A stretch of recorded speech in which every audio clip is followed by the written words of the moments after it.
Bueno, buenas tardes con todos, bienvenidos a nuestra clase de hoy. Entonces vamos a comenzar. Hoy comenzamos ya el último capítulo del curso.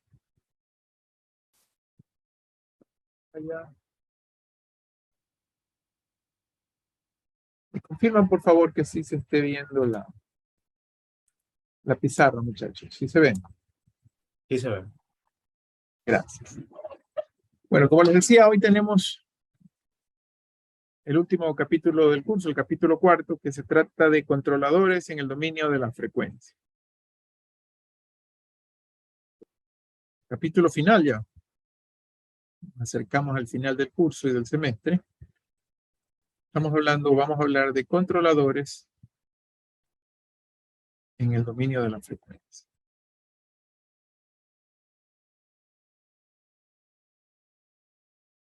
Bien, este es un tema interesante, pero para poderlo entender, y de hecho esa es la competencia principal del día de hoy, para poderlo entender en su contexto, tenemos que entender que este es un enfoque alternativo, adicional al enfoque que vimos basado en lugar geométrico de las raíces, que es el enfoque tradicional o como muchos lo conocen, el enfoque en el dominio del tiempo para el diseño de controladores.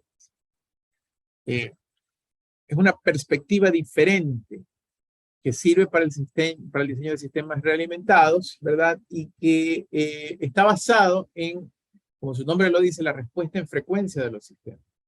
Aquí les voy a hacer un pequeño censo. ¿Qué conocen ustedes sobre respuesta en frecuencia a este punto del partido?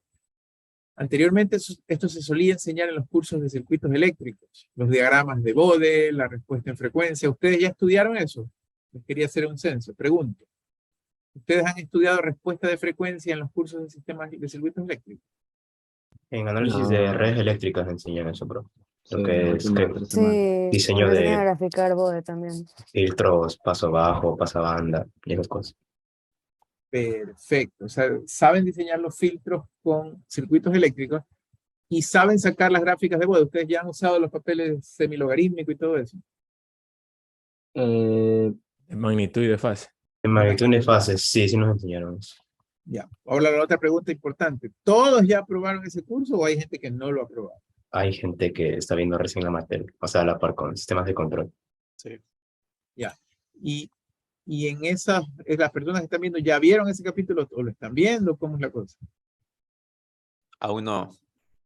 Eso se ve casi al final, profesor, ya finalizando el semestre. ¿Por qué le hago esta pregunta? Porque según lo planificado ya sabíamos que hay una mixtura, ¿verdad? En ese sentido. Antes no, antes el curso este de circuitos eléctricos de redes era prerequisito del de control. Entonces el profesor de control casi que decía, ustedes ya saben de diagrama de Bode y vamos para adelante, ¿no? Pero ahora tenemos un colchón de un tiempito para repasar estos conceptos antes de verle la utilidad de la perspectiva del control, ¿ok? Entonces estos métodos de análisis utilizando los diagramas de Bode, ¿verdad? Fueron desarrollados, los principales desarrolladores son Nyquist y Bode, ¿verdad? Como análisis de sistemas lineales invariantes en el tiempo. Y definitivamente enfocados hacia los sistemas de control. Aunque, dada la facilidad que presentan estos métodos, su uso se extiende en diferentes ámbitos de la ciencia, en los eléctricos, en los circuitos, en los mecánicos. Todo el tema de análisis de vibraciones tiene que ver con respuesta de frecuencia, etcétera, etcétera. El problema que tienen los métodos de respuesta de frecuencia es que son menos intuitivos en el sentido de lo que se observa de la planta o del modelo, ¿verdad?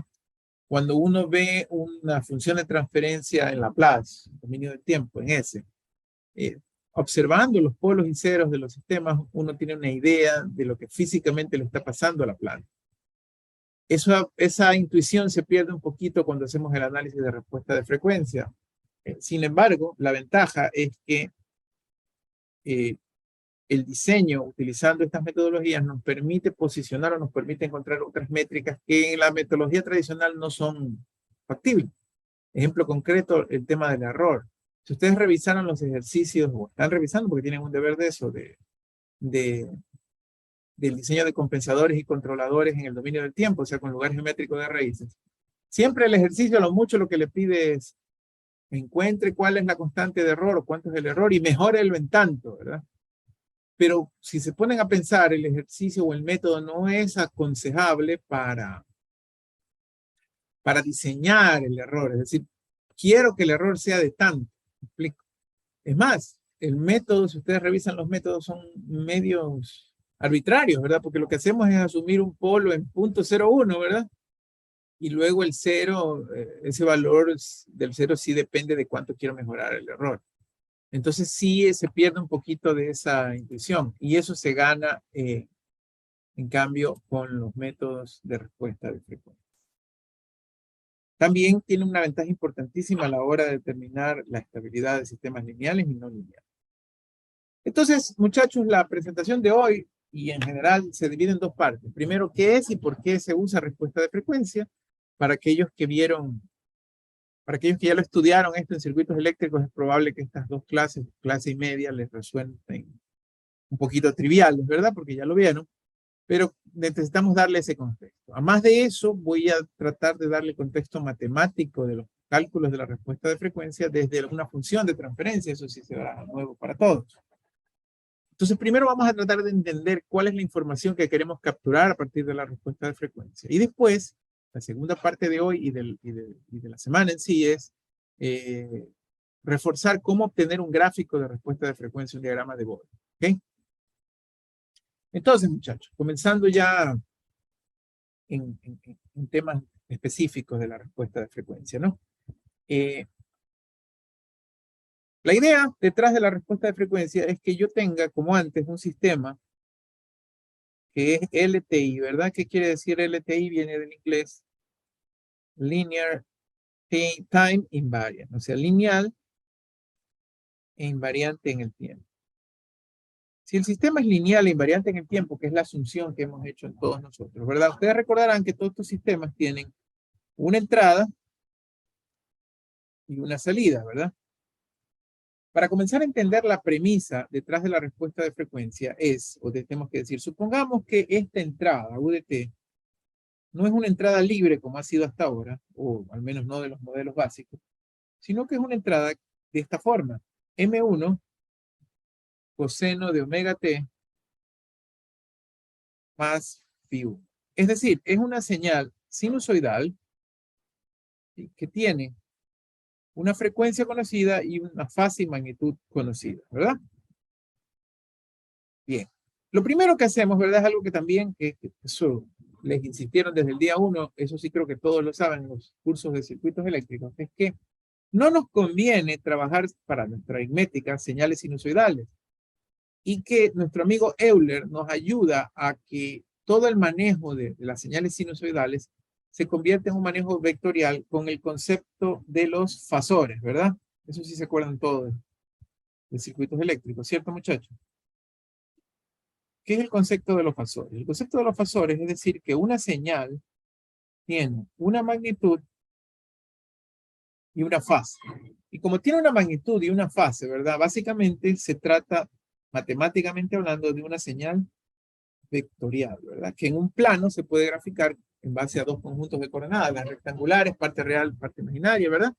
O las polares, magnitud y fase, que es la que ustedes ven ahí.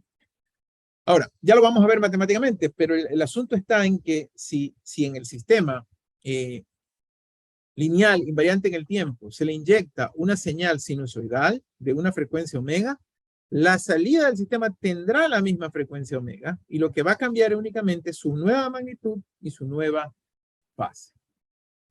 La diapositiva nos trata de ilustrar brevemente lo que estoy tratando de decir. Imagínense este ejemplo de un sistema dinámico simple, más amortiguador resorte, como los que vimos al inicio del curso, ¿verdad?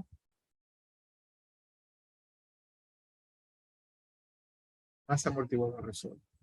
Suponemos que la entrada del sistema es una señal f de t y para ser coherente con lo que les acabo de decir, voy a suponer que es una señal con una magnitud mi de entrada, ¿verdad? A la frecuencia omega y con una fase de entrada phi. Y como hicimos muchas veces, vamos a suponer que la salida es este desplazamiento de x.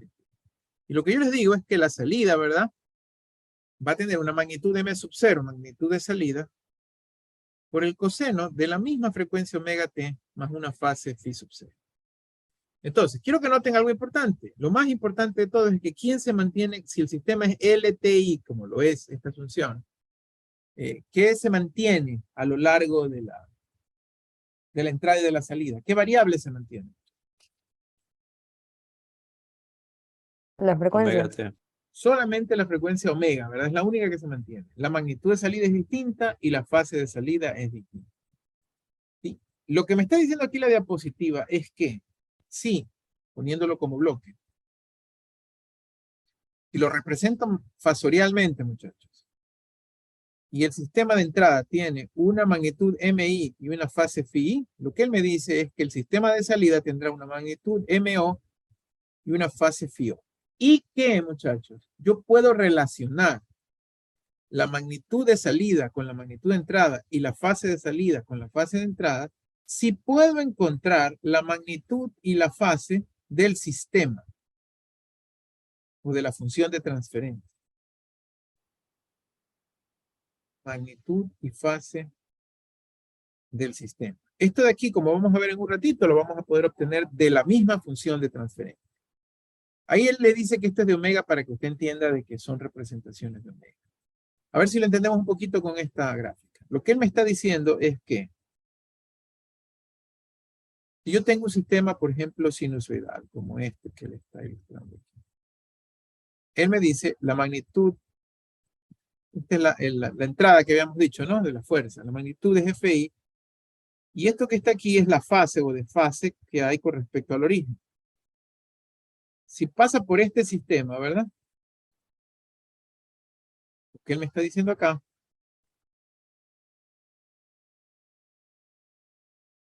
es que, vamos a exagerarlo un poquito, no, pero no puede ser. La magnitud ahora es otro valor MO más grande o más pequeño, y la fase es otra, ¿sí? En la entrada y la salida. Pero lo que él me está diciendo, muchachos, aquí está la clave de esto, es que la magnitud de salida es igual a la magnitud de entrada por la magnitud del sistema de la función de transferencia. Y la fase de salida, ¿verdad? Es igual a la fase de entrada más la fase del sistema. Entonces uno pudiese pensar de ver estas relaciones que la clave de encontrar lo que le pasa, cómo afecta un sistema a una entrada, está precisamente en encontrar la magnitud y la fase en sí del sistema. Y es verdad. La única restricción para que esto se cumpla, muchachos, es que asumir que los sistemas son lineales. ¿Qué? ¿Qué quiere decir ese LTI? ¿Qué quiere decir Invariantes LTI? en el tiempo. Exacto, lineales e invariantes en el tiempo. De acuerdo. A ver, muchachos, varias cosas. La primera, ningún sistema se lo puede asumir lineal e invariante en el tiempo. Todos los sistemas físicos están sujetos a desgaste y por ende varían en el tiempo. Y lo propio, todos los sistemas se comportan temporalmente como lineales, pero en su gran mayoría son no lineales. Entonces, el análisis matemático de toda la teoría del control ya asumía eso, ¿verdad? Que los sistemas se pueden comportar como lineales dentro de un intervalo de variables, dentro de un cierto intervalo de tiempo, ¿no? Y es lo mismo válido aquí. Segundo, que lo puedo decir ahora o lo puedo decir después. La premisa básica de la respuesta de frecuencia aquí está, es que la señal sea de qué tipo, muchachos. Que la señal matemáticamente de qué tipo sea. Sinusoidal. Sinusoidal, ¿verdad? Y uno puede decir, oiga, pero no es muy común que las señales sean sinusoidales, ¿verdad? Y es cierto. Sin embargo, Fourier nos ayuda mucho en eso, ¿verdad? ¿Qué dijo Fourier con respecto a las señales, a cualquier señal, con su masa transformada de Fourier o su serie de Fourier? ¿Qué nos decía? ¿Cuál era el mensaje detrás de Fourier y su transformado de su serie? Que cualquier señal que...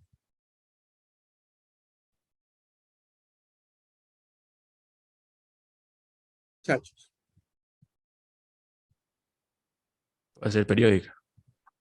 No, que cualquier señal, cualquiera que fuera, ¿qué? Y esto sí lo vieron en los cursos de cálculo, todo. Por ejemplo, el principio detrás de la serie de Fourier. Al principio periódica, ¿verdad? Pero luego se extiende con el concepto de la transformada de Fourier. ¿Cómo puede ser representada cualquier señal? Como una suma de sinusoides. Como una suma de varias sinusoides, ¿verdad? Como una suma de sinusoides. Es decir, cualquier señal se puede descomponer por sus participantes en frecuencias. La manera más gráfica que yo tengo para explicar esto es la que ustedes usan en la música, ¿verdad? Algunos de ustedes se han de tirar de DJ o en la fiestita de la familia, son los que manejan la música. Y ahora que están de moda esos parlantes, que todo el mundo tiene esos parlantes Bluetooth, en la parte de atrás, esos parlantes tienen unas perillitas, ¿verdad? Unas perillitas que se suben y se bajan. ¿Quién me quiere contar para qué sirven esas perillitas?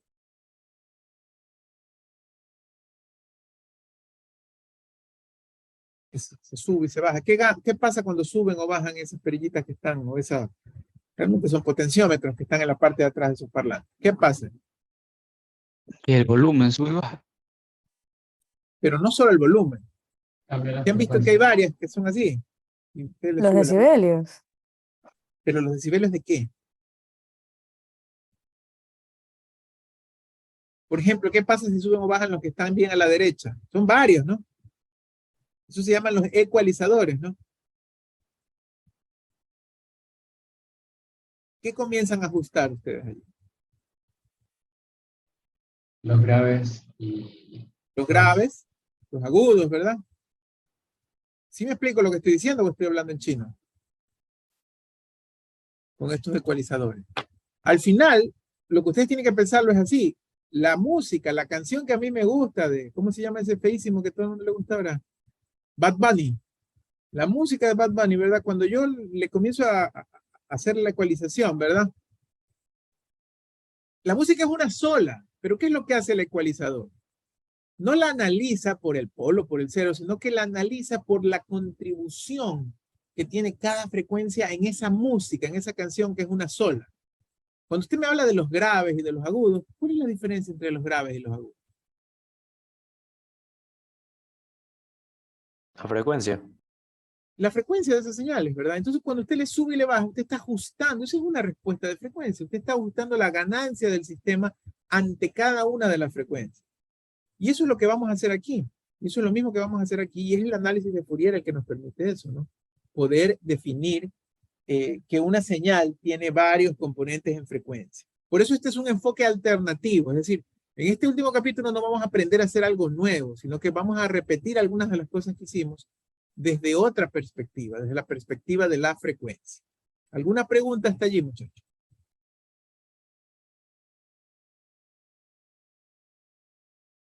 Como se dice que todo para que se entienda mejor, al menos para nosotros necesitamos que sea matemático, aquí hay una matemática que yo solo la muestro, pero que luego la resumo, ¿no?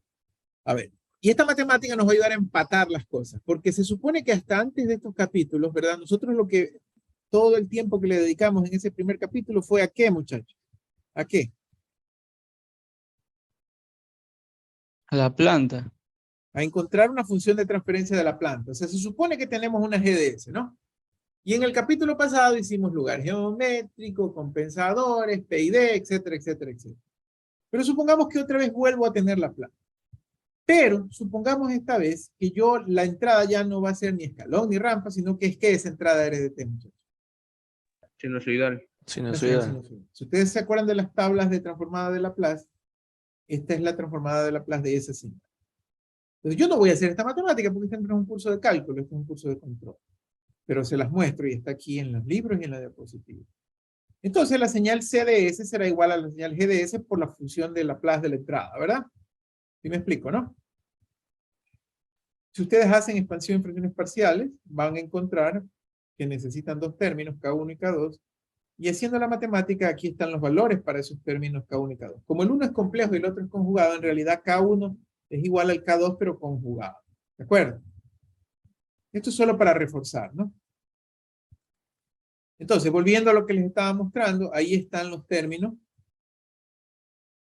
Primer término y su conjugado. Aquí los estoy sustituyendo, sacando factor común. Y aquí, básicamente, esto que está aquí, muchachos, es solamente la demostración matemática de lo que ya estaba por acá, ¿verdad? Que la señal de salida, CDT, la salida se mantiene siempre a la misma frecuencia, pero ¿cuál es la nueva fase y cuál es la nueva magnitud? La nueva magnitud es igual a ¿qué? Ya estaban aquí, ¿sí ven? ¿A qué es igual la nueva magnitud? MI por MG. Magnitud de la señal de entrada por la magnitud de la planta, ¿verdad? ¿Y a qué es igual la fase resultante? La fase de la entrada más la fase de la planta. Correcto. Entonces, para hacer todo este análisis, lo que nosotros quisiésemos saber es cuál es la magnitud de la planta y cuál es la fase de la planta, ¿verdad? Sí, muchachos. Entonces, ahora sí viene mi otro cálculo, y este sí lo voy a hacer yo matemáticamente porque nos conviene entenderlo mejor.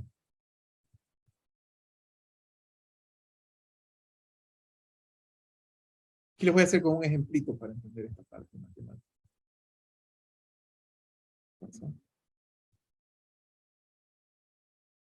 Entonces, a manera de ejemplo, muchachos. La pregunta es, obtener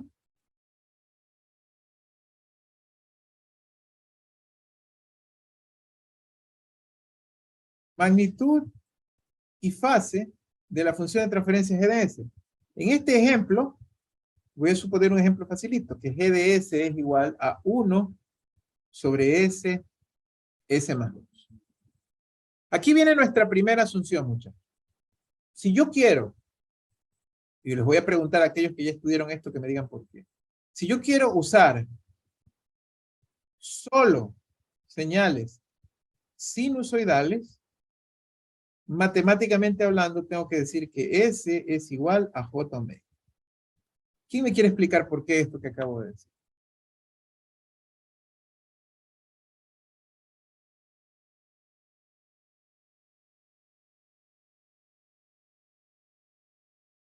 ¿Por qué?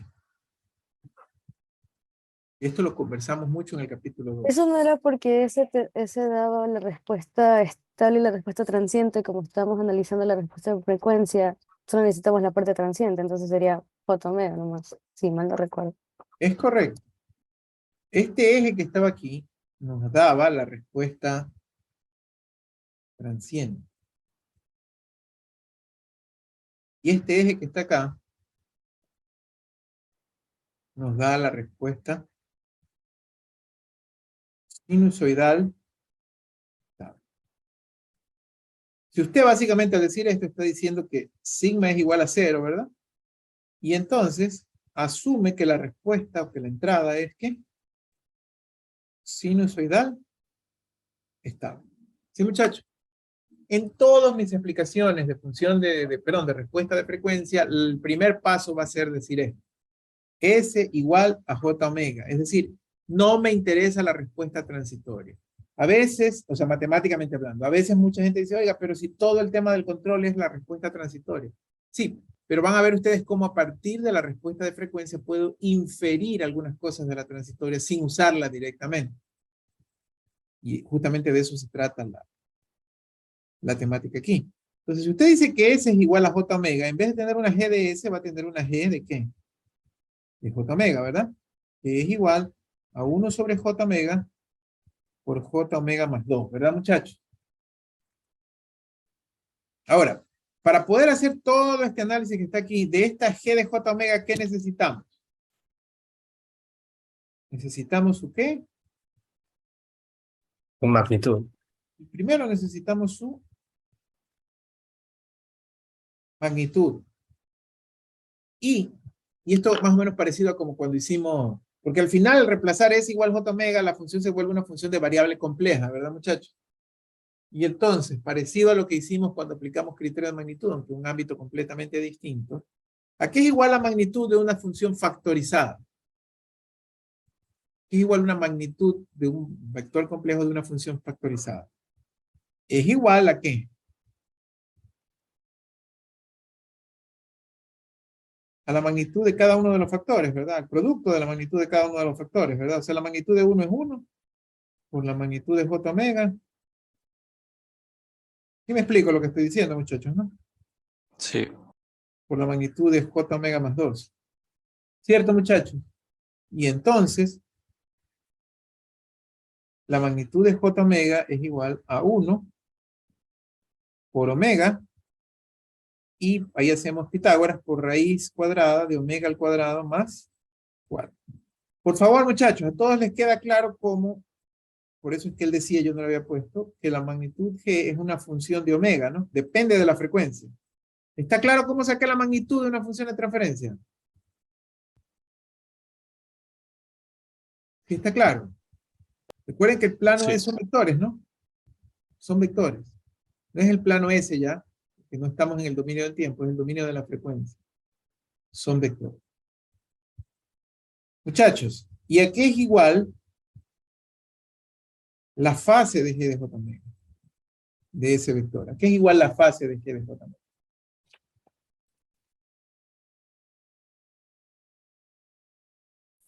Miren la de aquí. ¿Qué es igual la fase de G de J omega? A la fase de cada uno. Habría que sacarlo. O sea, la fase, suma de la fase de los ceros, porque están en el numerador, ¿no?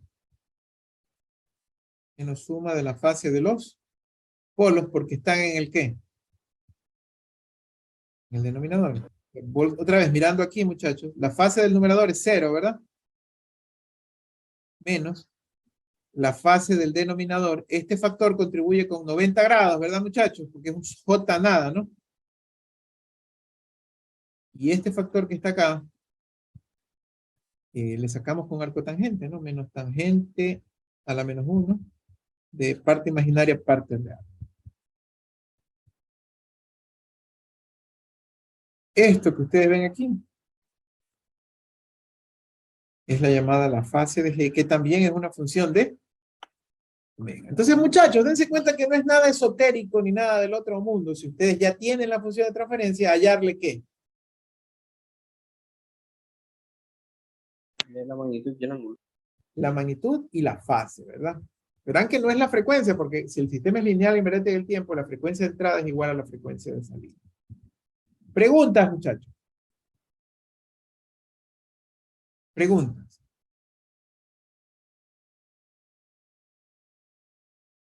Entonces, muchachos, uy, qué ves. La respuesta de frecuencia, básicamente, es la información que ustedes tienen allí, la magnitud y la fase del sistema como funciones de omega, porque si se dieron cuenta, dependen de omega. Para cada frecuencia, el valor de magnitud y el valor de fase será distinto para cada valor de la frecuencia omega. ¿Sí? Preguntas hasta allí. Bueno, ya entendimos lo que es la respuesta de frecuencia y ahora sí hablemos de los gráficos de respuesta de frecuencia. ¿Cómo vamos a sacar, cómo vamos a diagramar esa respuesta de frecuencia?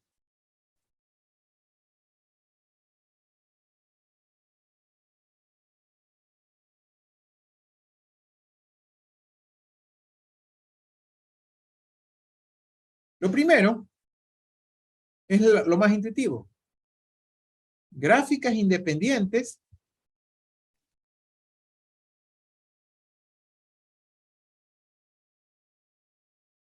de magnitud y fase. Es decir, esto es lo primero, lo más intuitivo, ¿no? Es decir, graficamos la magnitud de la función de transferencia G de J omega para omega y obtenemos algún tipo de función. Para cada valor de omega, por ejemplo, omega 1, pues tendremos una magnitud 1, etcétera, etcétera. ¿Sí? Esa es la primera gráfica que podemos obtener, pero al mismo tiempo podemos obtener una gráfica de la fase de G de omega. Si yo me la voy a inventar, ¿no? Que tiene esta forma. Si yo, una phi 1 para una frecuencia omega 2, phi 2, ¿ya? ¿Cómo se obtendría una gráfica de respuesta de frecuencia? Hay muchos que obtienen la gráfica experimentalmente. Y esto, por ejemplo, es el ejemplo típico que pone el profesor de redes de circuitos eléctricos, ¿no? Usted tiene su circuito eléctrico, qué sé yo, vectores, lo que sea. Ponemos una fuente de voltaje, de, qué sé yo, un generador de funciones. Medimos la salida y lo que hacemos es una tablita. Magnitud del voltaje de salida, fase del voltaje de salida. Y llenamos la tabla, ¿verdad, muchachos? Y al llenar la tabla podemos sacar esto, ¿qué? Gráficos. De hecho, siempre ha habido una práctica por allí que es obtener la respuesta de frecuencia en forma, ¿qué? Experimental. Sin embargo, también hay una forma teórica, que es la que vamos a profundizar mucho, de obtener la respuesta de frecuencia a partir de la función de transferencia obtenida vía modelamiento. Ustedes vieron, pues, muchachos, que de lo que desarrollé yo aquí para el ejemplo, la función de magnitud es para nada lineal, ¿verdad? Tiene raíces, tiene cuadrados, y ni qué decir lo de las fases, para nada lineal, tiene tangente inversa de la frecuencia omega. Y son gráficas, como se ilustró aquí, que no son para nada lineales. Sin embargo, ahí viene el trabajo de nuestro amigo Bode, ¿verdad? Que demostró que bajo ciertas condiciones, ciertas asunciones de la función, yo puedo obtener una gráfica de la respuesta de frecuencia aproximando esa respuesta a las líneas rectas asintóticas del comportamiento de la misma. Entonces, muchachos, cuando se va a hacer una graficación utilizando diagramas asintóticos de magnitud y fase, para respuesta de frecuencia, obviamente, se dice que encontramos los muy populares diagramas de Bode, los famosos body plot. ¿Sí?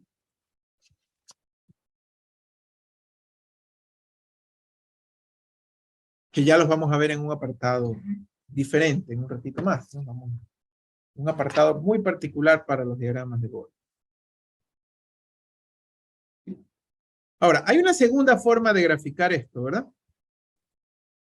Y más que es otra forma, muchachos, de graficar la respuesta de frecuencia, más que otra forma, es otro uso de coordenadas. Cada vez que tenemos vectores, nosotros podemos usar dos juegos distintos de coordenadas, ¿verdad? Podemos usar las coordenadas rectangulares. ¿Y cuál es la otra juego de coordenadas que podemos usar? Polares. Las polares, ¿verdad? Si yo grafico, ¿verdad? La magnitud y la fase por separado, se dice que las tengo en rectangulares. Pero si yo grafico a la magnitud y a la fase juntas, ¿verdad? Se puede decir que yo puedo armar un gráfico polar de la respuesta de frecuencia. A ver, un ejemplo. Si yo digo que esto es parte real y parte imaginaria, y yo digo que mi función de transferencia G tiene uno de los valores de su función G, es ese punto que yo ilustré allí, que tiene varios puntos. Voy a suponer que es este punto que está aquí. Muchachos, ese punto tiene una magnitud y tiene una ¿qué? Y una fase. Pero también tiene una parte real y una parte imaginaria. Si en lugar de, claro, algo muy importante, ese punto, el valor de ese punto depende de quién? De omega. Si yo grafico varios puntos, ¿verdad? Cada uno de esos puntos tiene una magnitud y una fase distinta, ¿cierto, muchachos? Y qué sé yo, puede ser, mejor no le pongamos M1, sino no le pongamos M1, sino omega 1 para que se vea mejor. ¿Qué sé yo? Este valor es la magnitud en omega 1, esta es la magnitud en omega 2, y así sucesivamente. Es decir, cada uno de esos puntos corresponde a una frecuencia distinta. Para cada frecuencia distinta hay una magnitud dada y una fase dada. Si se dan cuenta, muchachos, la información es equivalente. Es decir, no es que voy a sacar los dos. O saco los diagramas de Bode de magnitud y fase, o saco ¿qué?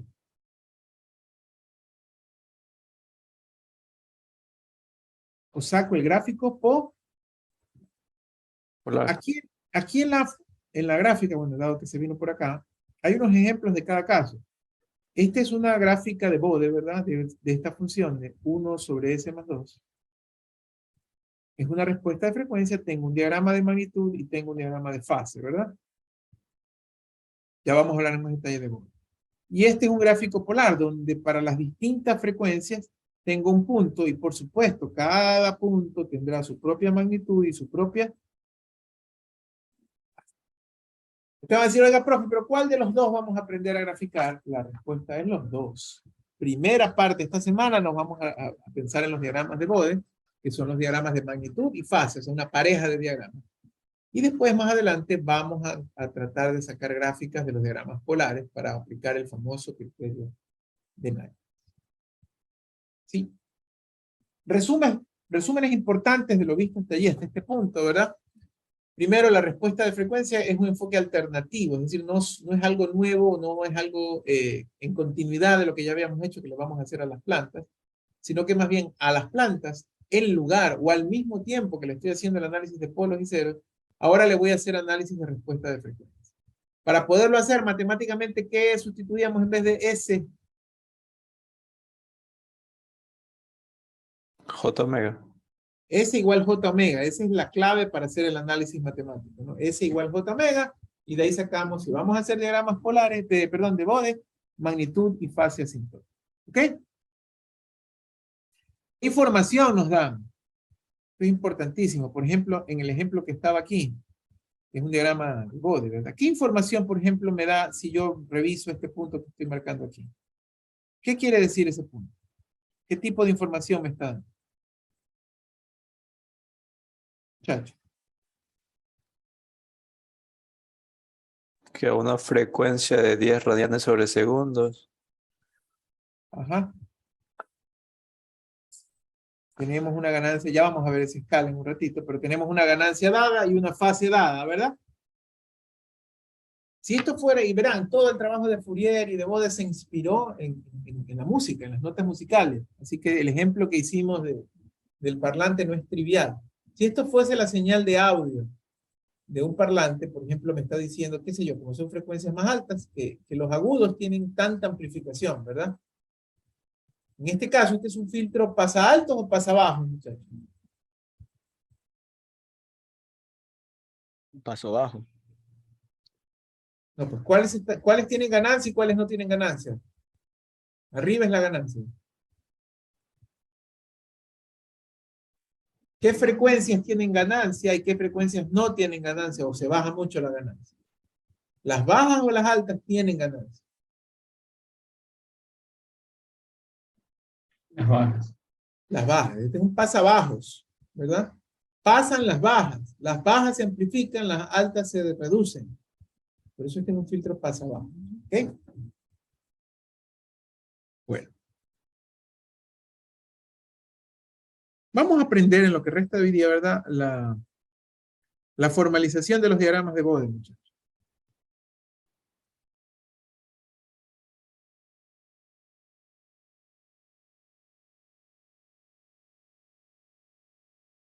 Diagramas de Bode. Los diagramas de Bode, como ya dijimos, van a graficar por separado, ¿qué?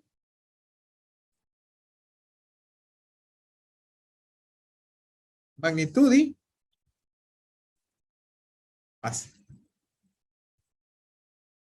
Son asintóticos. Es decir, los vamos a aproximar mediante líneas rectas. ¿Sí? Que son las asíntotas. La curiosidad del diagrama de Bode es la facilidad algebraica lineal que nos presentan. Pero para tener esa facilidad lineal que nos presentan, hay que hacer algunas cosas, que es una de las que mostré allí. Ni la magnitud, ni la frecuencia se van a medir en forma regular, en forma lineal. Primero, la magnitud se va a medir en una escala que se conoce como los decibeles. Donde la magnitud en dB, este dB quiere decir decibeles, es igual a 20 veces logaritmo de la magnitud como número real normal. O ganancia del sistema. Por ejemplo, si me dicen, qué sé yo, acá la ganancia es 3, ¿verdad? Entonces usted dice, bueno, eso en decibeles es 20 logaritmo de 3, y es entonces, si lo meten en la calculadora, 9.54 decibeles. Entonces, los diagramas de Bode utilizan esta escala en decibeles, que es 20 logaritmo de la magnitud. ¿De dónde salió esa escala? Salió precisamente de aplicaciones musicales. Segundo, ¿por qué 20 logaritmos? Porque es el punto de potencia media. Ustedes saben que la potencia de una señal, por ejemplo, en términos de la corriente, I cuadrado sobre R. Si yo a esa potencia le aplico logaritmo, ese cuadrado, por la propiedad de los logaritmos, se va a multiplicar. Y por eso es ese 20 logaritmo de algo. Más que nada por el estándar, como fueron medidas o como fueron definidas esas señales. En un ratito, en un segundo, vamos a ver por qué logaritmos. ¿Por qué la magnitud la medimos en logaritmos? Entonces, primero, la magnitud la vamos a medir en decibeles. Segundo, ve, el eje de las X, las frecuencias, no les vamos a sacar logaritmos, pero sí vamos a graficarlos. Las omegas los vamos a graficar en una escala logarítmica.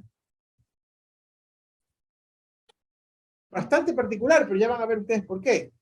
En realidad, si fuésemos limpios, él está sacando o usando escala logarítmica para el eje de las X y también con esto de los decibeles, escala logarítmica para el eje de las Y. Sin embargo, como lo del eje de las Y, de las X, perdón, es solo representativo, lo que se acostumbra a utilizar es un papel semilogarítmico para poder trabajar en eso. ¿De dónde, muchachos? Quiere decir que cuando hagamos un diagrama de Bode de magnitud, por ejemplo, ¿qué va a tener en el eje de las Y la magnitud? ¿En qué? ¿Qué era esto? ¿Qué es esto de dB? Decibeles. En decibeles. Y en el papel, no en la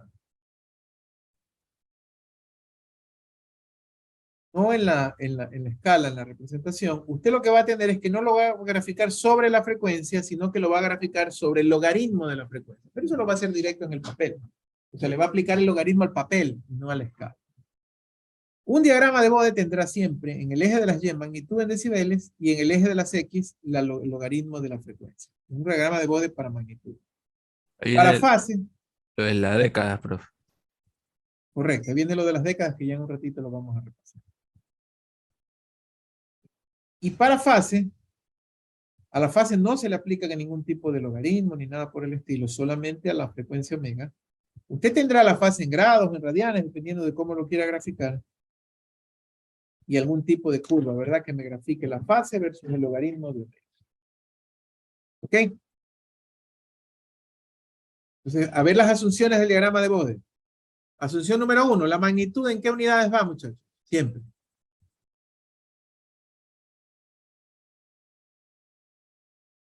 ¿Qué unidades va la magnitud del diagrama de Bode? En decibeles. Decibeles. Decibeles, que es 20 logaritmos del valor original. ¿Y en qué unidades va el eje de las X, la omega? En teoría él va como omega mismo, pero en realidad le sacamos el logaritmo, pero no se lo sacamos por calculadora, sino que se lo sacamos utilizando un papel semi. Muchachos, en el espacio del curso, en aula virtual, en módulos, yo les he dejado modelos de papeles semilog de 3, 4 y 5 décadas, que es lo máximo que vamos a usar en este curso. Si les toca un mega ejercicio, pues tocará pegar esos papeles. Pilas, porque les quiero que se acostumbren a ese formato, lo impriman ustedes mismos, porque el día del examen, nosotros lo que vamos a hacer es adjuntarle una copia de ese mismo papel. Entonces, si usted se quiere familiarizar con eso, o está familiarizado con otro, pudiese perder tiempo. ¿No? Es mejor que se familiarice de una vez con el papel que va a trabajar. A ver, muchachos, entonces vamos a familiarizarnos con el trazado una vez que ya entendimos esto de las escalas. Supongamos, para generalizar, que nuestra función de transferencia es GDS, ¿verdad? Tiene varios polos, varios ceros. Vamos a suponer que tengo K por S más Z1, puntos suspensivos, S más ZM. Es decir, este sistema tiene M ceros, ¿verdad, muchachos? Y vamos a suponer que tiene N, que es el tipo del sistema, el número de integradores. Y vamos a suponer que tiene N polos, muchachos, ¿no? N polos. M ceros, N minúscula polos. Y N es el tipo del sistema. ¿Sí? Yo prefiero, ¿verdad, muchachos? A pesar de que lo generalizado es bonito, siempre ponerlo más aterrizadito para poderlo trabajar. Por ejemplo, decir que G de S es igual a K sobre S más Z1 sobre S más P sub 1 y S más P sub 2. ¿Ok, muchachos? Sí me explico, ¿no? Este es el caso generalizado, pero yo lo particularizo. Y obvio, todo lo que yo traduzca para ese caso particularizado será igual. Esta es una situación común, porque esto les va a pasar muchas veces cuando han sacado los modelos, ¿no? Entonces, si a esto que está aquí le queremos sacar respuesta de frecuencia, ¿cuál les dije que sería el primer paso, muchachos? Sustituir a S por ¿quién? JW. J omega. J omega. J omega. Entonces, mi G de J omega es igual a K por J omega más Z1 sobre J omega por J omega más P sub 1, J omega más P sub 2. ¿Verdad, muchachos? Ahora, si yo quiero graficar, tengo que hacer análisis de magnitud y análisis de ¿qué? De fase. Vamos a decir A. Magnitud. Parecido a lo que hicimos con el ejemplo hace un ratito, ¿no? Magnitud. La magnitud de G de J omega es igual a K por la magnitud de J omega más Z1, ¿verdad? Sobre omega por la magnitud de J omega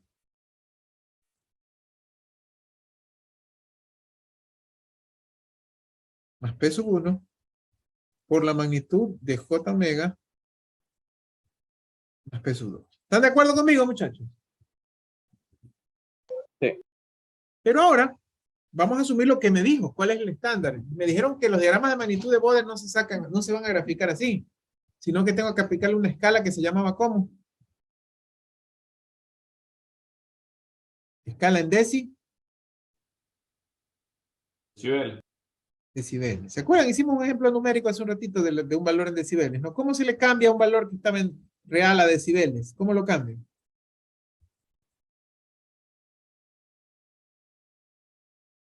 $20 logaritmo de la magnitud. 20 logaritmo de eso que se tenía, ¿verdad? 20 logaritmo. Copio.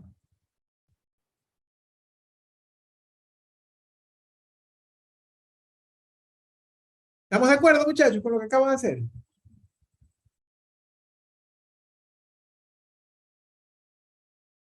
Por lo tanto, la magnitud en decibeles será igual, ustedes saben pues por la propiedad de los logaritmos que esto va a ser igual a 20 log de K más 20 log de la magnitud de J omega más Z1. ¿Qué más, muchachos? A ver, ¿qué más? ¿Cómo lo convierto estas sumas y restas? ¿Qué más? Menos 20 logaritmo del denominador. Exacto, menos 20 logaritmo de omega menos 20 logaritmo de la magnitud de J omega más P1 y menos 20 logaritmo de la magnitud de J omega más P sub 2. ¿Están de acuerdo conmigo? Sí. Y aquí ya se entiende, pues, por qué es que Bode propone hacer la magnitud en decibeles. Una operación que iba a ser una multiplicación complicadísima de raíces cuadradas y todo, al aplicarle logaritmo y decibeles, se convierte en una suma y resta, ¿verdad? Sí, muchachos. Pero eso es gracias a las propiedades de los logaritmos. El éxito de esto, muchachos, es que cuando yo tengo una función de transferencia factorizada, yo voy a poder analizar independientemente la contribución de cada polo y de cada cero, ¿verdad? Y luego hacer una suma gráfica de la contribución de cada uno de ellos. Eso es lo que yo quisiera que ustedes vean cuando observen lo que yo acabo de decir. Pregunta.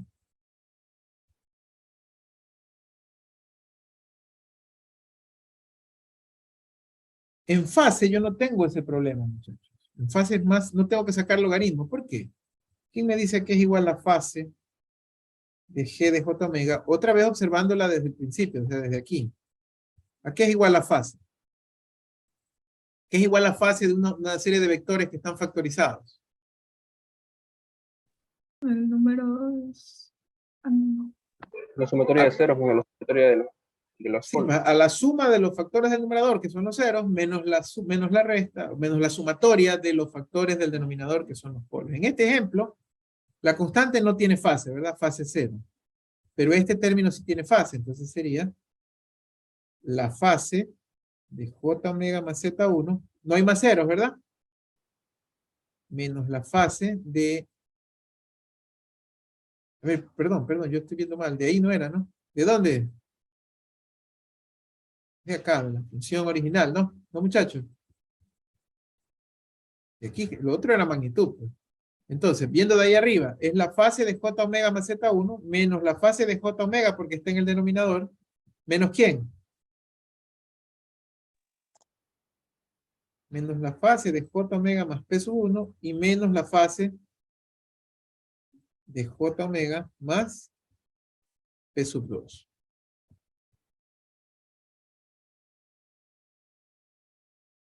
¿Sí, muchachos? Ahí lo está diciendo la diapositiva. En diagramas de Bode, la magnitud es las sumas y restas de los factores, y en fase también es la suma y la resta de la contribución de cada factor.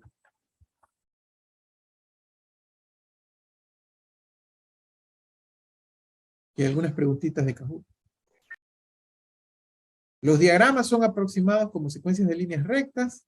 La magnitud, como se ve clarito, es la suma algebraica de los factores del numerador menos del denominador. Y la fase es la suma de las respuestas de fase de los ceros. O sea, sumo todas las fases de los ceros menos la suma de todas las fases de los. Este es el corazón de haber hecho la respuesta de frecuencia y el diagrama de Bode. El diagrama de Bode le va a permitir al analista analizar cada factor por separado. No preocuparse de la gran función de transferencia, sino que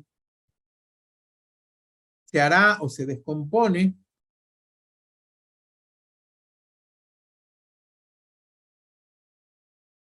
la contribución de magnitud y fase de cada cero y polo, ¿verdad? Y al final se hace una suma algebraica grande. Vamos a descomponer cada polo y cada cero y al final hacemos una suma algebraica grande. ¿Ok? Yo creo que los que vieron esto, pues simplemente lo están recordando, ¿verdad? Pero para los otros es nuevo. ¿Preguntas hasta allí?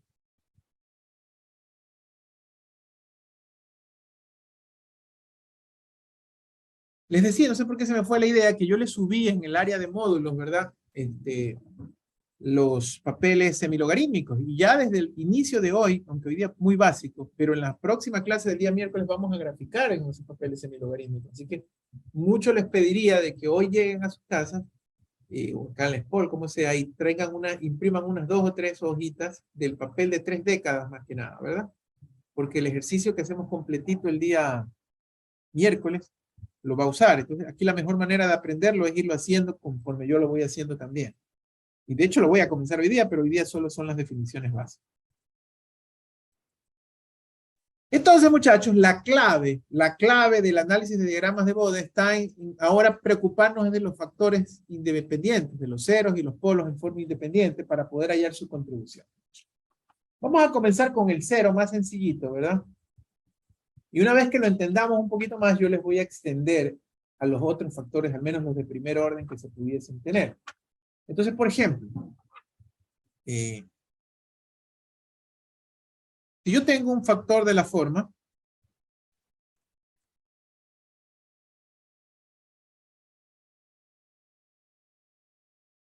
G de S igual a S más A, ¿verdad?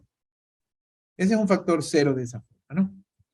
Entonces, si yo quisiera hacer el análisis, recuerden, sustituyo en vez de S J omega, ¿no? Y digo que G de J omega es J omega más A, ¿cierto? Y al hacerlo, ¿verdad? Yo le puedo sacar la magnitud, facilito, ¿verdad? La magnitud sería raíz cuadrada de omega cuadrado más A cuadrado, ¿verdad, muchachos? ¿Cierto? Y la fase de G de J omega o phi simplemente, como lo voy a llamar siempre, ¿verdad? Simplemente sería tangente a la menos 1 ¿de quién?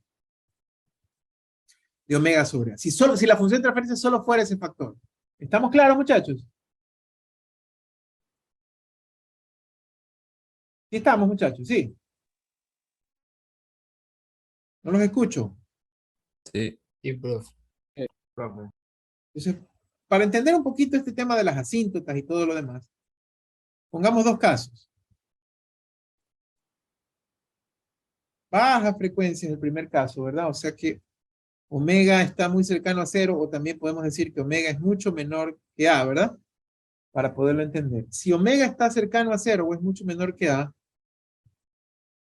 vamos a llamar a este mg para no estar escribiendo tanto eso. La magnitud de mg sería aproximadamente igual a raíz de A cuadrado, ¿verdad? ¿Por qué, muchachos, raíz de A cuadrado? Es igual a A. ¿Por qué? Porque estamos diciendo que este número es ¿qué comparado a omega? Muy pequeño. Muy Muy bien. Mucho más grande que omega. Entonces, aproximadamente su magnitud es A. ¿Sí? Y por supuesto, si yo la saco en decibeles, es 20 logaritmo de A. La fase, muchachos. La fase de G, ¿verdad? Es aproximadamente igual al arco tangente de 0, ¿verdad? Porque si A es mucho más grande que omega, ese numerito se aproxima a 0, ¿no? Y arco tangente de 0 es 0. O sea que la fase comienza siendo 0.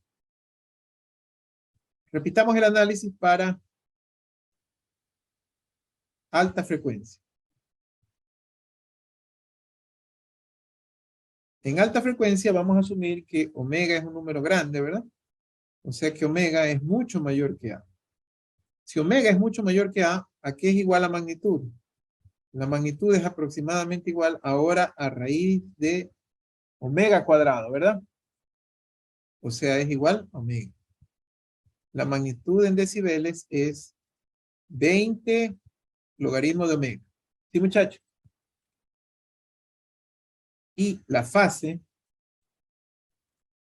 es aproximadamente igual a la tangente a la menos 1. Si omega es mucho más grande de omega, ¿verdad? Pero que si es un número grande de infinito, se va a aproximar mucho ¿a qué? A 90 grados.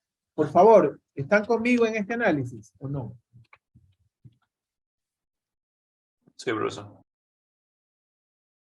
Muchachos, si yo quisiera bosquejar entonces la gráfica de Bode solo para el factor 0 que ustedes tienen ahí. Solo para el factor 0 que ustedes tienen.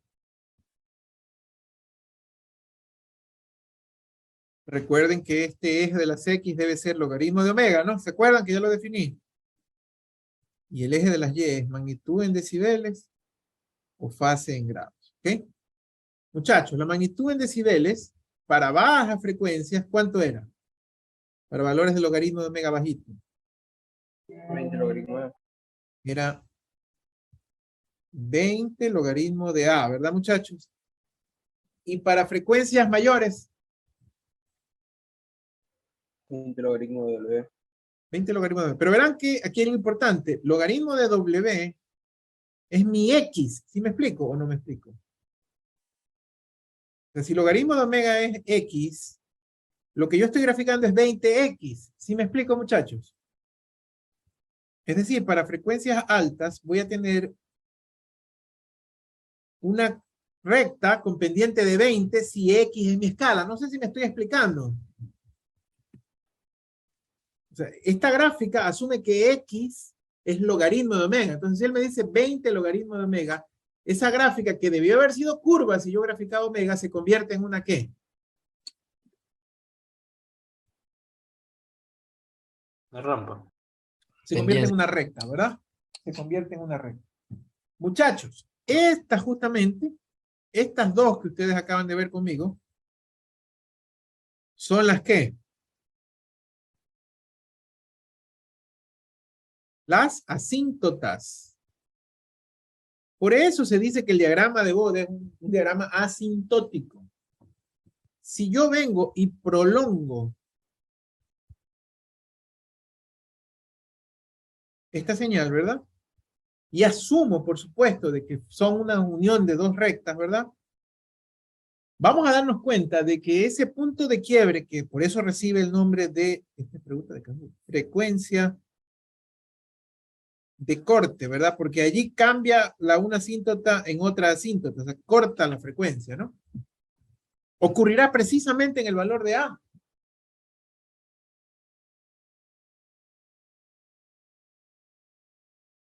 Ahora, muchachos, para no perder la idea, en fase, ¿qué pasaba con la fase a baja frecuencia? ¿La fase era qué? 0. 0 grados abajo. ¿Y a altas frecuencias? 90. A altas frecuencias la fase era 90. Ustedes van a ver que también se puede aproximar con una gráfica asintótica lo que ocurre con la fase. Y ya les voy a explicar cuáles son, pero bueno, para que se adelante para los que conocen, también está centrada en la frecuencia de corte A y se asume que hay dos frecuencias de corte inferiores, A sobre 10 y 10 sobre A. Pero no le paren bola todavía a esto porque ya se los voy a mostrar formalmente. Por supuesto, déjame mover esto porque el eje me salió totalmente distinto, ¿no? Importa que se me... Acá era... No me acusen de una gráfica totalmente desproporcionada. ¿Sí?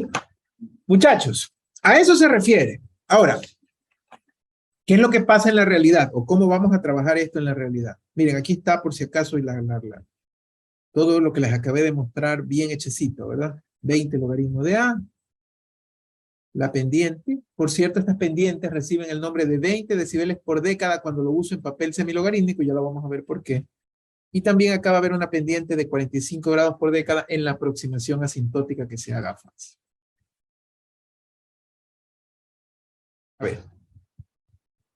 Entonces, como lo dice la diapositiva, las líneas rectas se determinan a través de la asíntota de baja frecuencia, que la vimos, la asíntota de alta frecuencia, y la frecuencia a la que se unen las asíntotas se denomina, ¿cómo dijimos?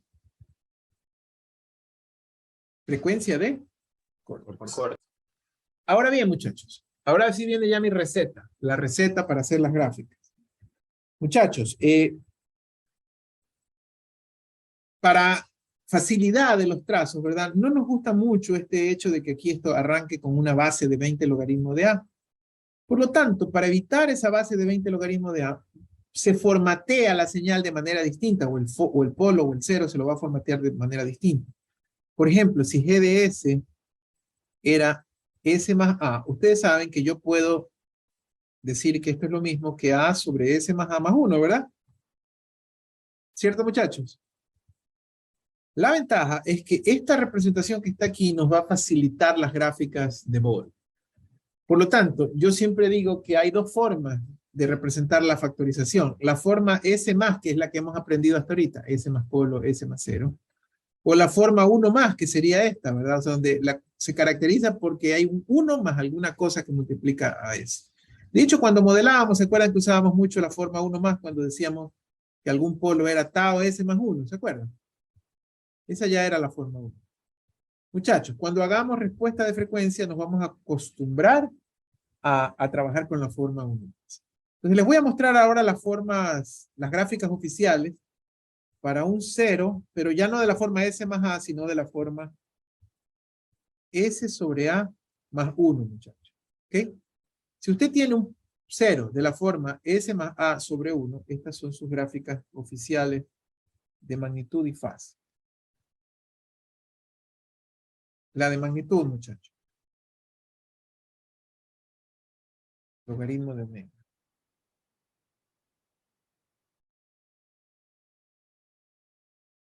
Una recta por ahí. ¿Qué pasó? Que no me cogiste cuando quiero que cojas. Una rectita por allí y otra pendiente por ahí. Muchachos, la gráfica oficial. 0 decibeles. Esta es la magnitud en decibeles. 0 decibeles. Frecuencia de corte. ¿Qué era la frecuencia de corte, muchachos? De cambiar la asíntota. Donde cambiaba la asíntota. Y una pendiente de 20, ¿no? 20, la forma oficial de describir una pendiente es 20 decibeles por década, porque como vamos a ver, esto solo lo vamos a poder ver clarito en el papel semilogarítmico, bueno, en la diapositiva también. Digamos que una unidad de longitud X es una década. Entonces, lo que se debe entender en la gráfica es que la pendiente suba delta Y 20 decibeles por un delta X que es una década. ¿De acuerdo? Ahora, esa es la curva que nosotros la llamamos asintótica. La curva real, muchachos, la curva real, y vamos a hacerla así a mano alzada, es más o menos así. Caramba, que no tengo espacio. Chueco. Más o menos. No, qué bestia. No tengo forma de... ¿Y cómo la dibujé tan bonita en este otro? Ahí. Back. Luego persigue el otro. Sin pasarse, no, sí me entienden, ¿no? La curva asintótica es así. Ya les voy a mostrar. Aquí en la diapositiva debe estar la real. Aquí está la real. A esto es que me refiero, muchachos. Las asintóticas son las rectas, ¿no? Y la actual no tiene recta, sino que esa transición alrededor de la frecuencia de corte es curva. De hecho, muchachos, el punto de media potencia que ocurre aquí, justo cuando ocurre la frecuencia de corte, siempre está en más 3 decibeles cuando es como ahorita un 0. 3 decibeles. Ahora, nosotros en nuestros ejercicios no vamos a trabajar con la verde, con la real, que es la real, sino que vamos a trabajar ¿con cuál? Con la asintótica. Para fase, muchachos, para fase,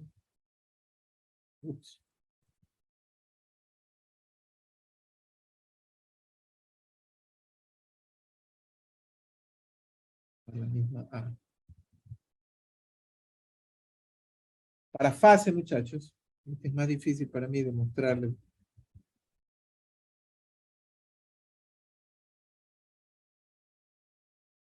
Tres, vamos a coger 7, 3, 3, 7, vamos a coger este punto que está aquí, y ahora sí vamos a trazar una recta. Esta es la curva asintótica de fase, muchachos. Esta es la fase en grados, más 90 grados, 0 grados, tengo la frecuencia A, tengo una década por debajo, o sea, A sobre 10, y una década por arriba, 10 sobre A. Y la pendiente, muchachos, es de más 45 grados por década. De hecho, esta es una de las tantas asunciones que se hace, la más popular tal vez. Hay otros libros que usan otras asunciones. 45 grados por década. Y es lógico porque si en 2 décadas, ¿no? Aquí hay una década, ¿no? Una década es una multiplicación por 10 que en la escala logarítmica es sumarle algo, ¿no? Esto es una década. Esto es otra década. O sea, entre A sobre 10 y 10A hay 2 décadas y por eso subió 45 y 45 y por eso pasa de 0 a 90. La gráfica real es bastante más, veamos la gráfica real, es bastante menos parecida, es un poquito más. Se pasa así, ¿verdad? Esa es la real. Y claro, se puede ver mejor aquí en mi diapositiva, que la real es un poco distinta. Pero esa es la real, pero nosotros vamos a trabajar con ¿cuál, muchachos? Vamos a trabajar con la gráfica, ¿qué? Asintótica. Entonces, muchachos, para terminar hoy, les tengo que dar la receta del ejercicio que hacemos el día miércoles. Y les voy a dar la receta completa de todos los sistemas de primer orden. Esto es lo que ustedes tienen que memorizarse, esto que les voy a dar ahorita. ¿Alguna pregunta? En esta tablita, ya es la difícil, es facilito memorizar. En esta tablita vamos a hablar de cada factor, vamos a hablar de su contribución de magnitud, Y vamos a hablar de su contribución de fase. El primero, el que ya aprendimos. Un cero de la forma S más A más B. En magnitud, muchachos. Magnitud. Sí. A 20 decibeles por década. Ya lo vimos ahorita, ¿no? Y en fase,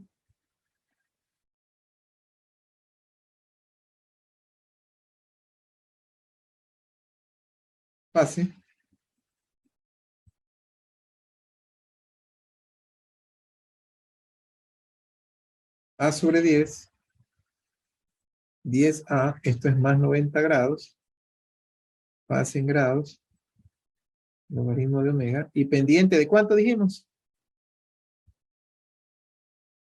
De más 45 grados por...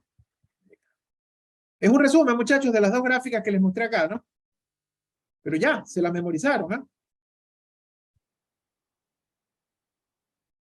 Pregunta.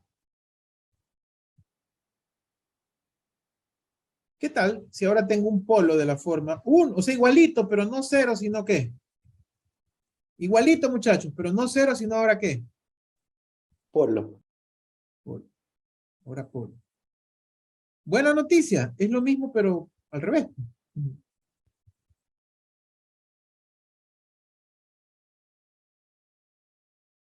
Es lo mismo al revés. Ah, si es al revés, entonces también tengo que graficarlo al revés.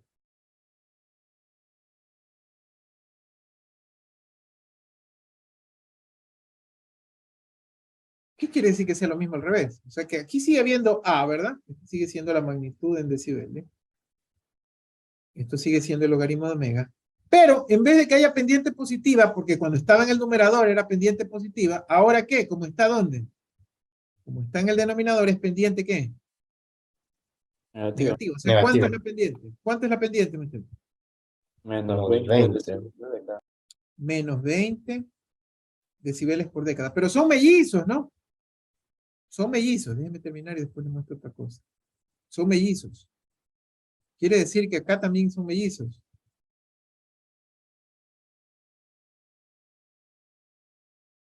Es decir, si él tenía esto. Ups. Acá tiene lo propio, ¿verdad? O sea, A sobre 10, 10A, menos 90 grados, ¿verdad? 100 grados.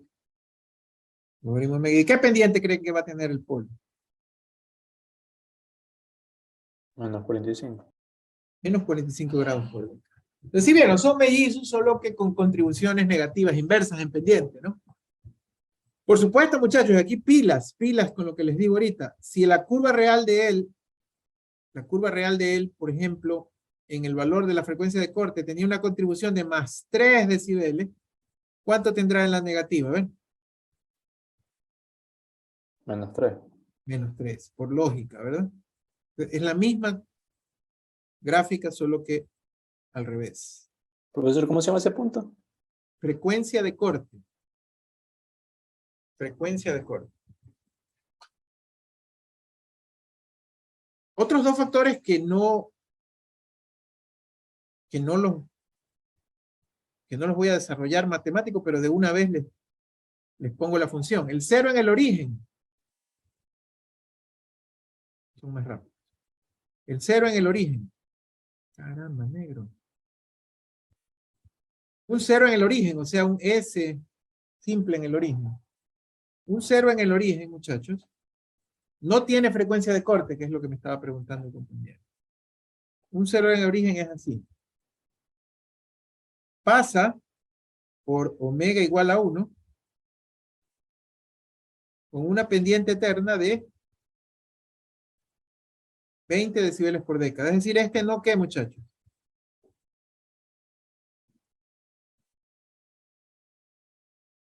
Ese no tiene un punto con magnitud cero. Es una pendiente eterna de 20 decibeles por década.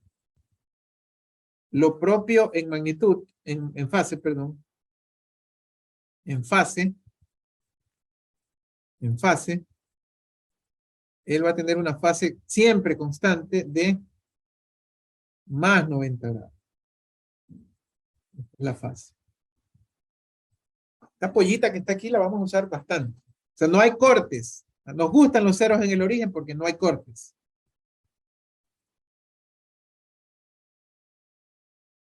Polo en el origen. Ganar tiempo. ¿Cómo creen que va a ser el polo en el origen? Usando la misma forma de pensar que usamos antes. ¿Cómo creen que va a ser el polo en el origen? Lo mismo que cero en el origen, pero con pendiente negativa. Correcto. Correctísimo. El polo en el origen, ¿verdad? Sigue pasando por omega igual a 1, pero con pendiente negativa.